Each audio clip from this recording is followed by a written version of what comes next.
भैया सब जे ठाट छै अहाँ सब नीक लगैया हैं अही सब से कहा बस दोसर से थोड़ी ना अरे भैया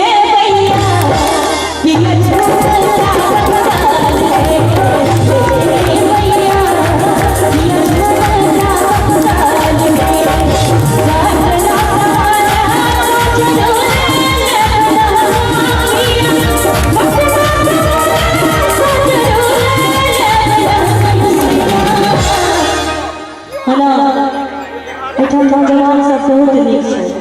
हिनका सबके दिमाग रहै छै आसमाने में चढ़ल बढ़िया बात छै ये नहीं जा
मोबाइल में सेवा प्रारंभ कर दै छै और गंगा राम जी हम मंच पर आगे के कष्ट करब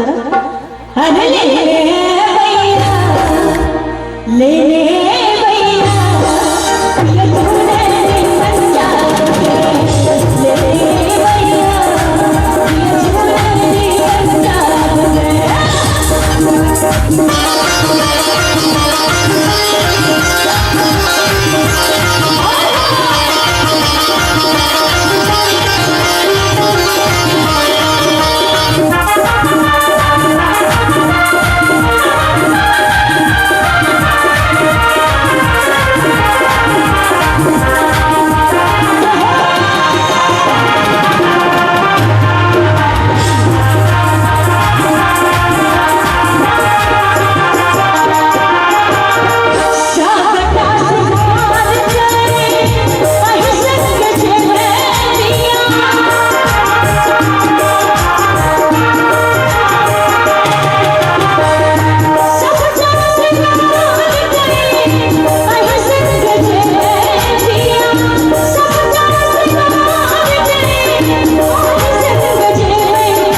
भैया का माथा के पैसे सुनो ना भाई जी जन रंग का पैसे तो साउंड का आवाज कैसे सुने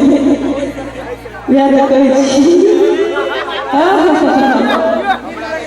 अरे जी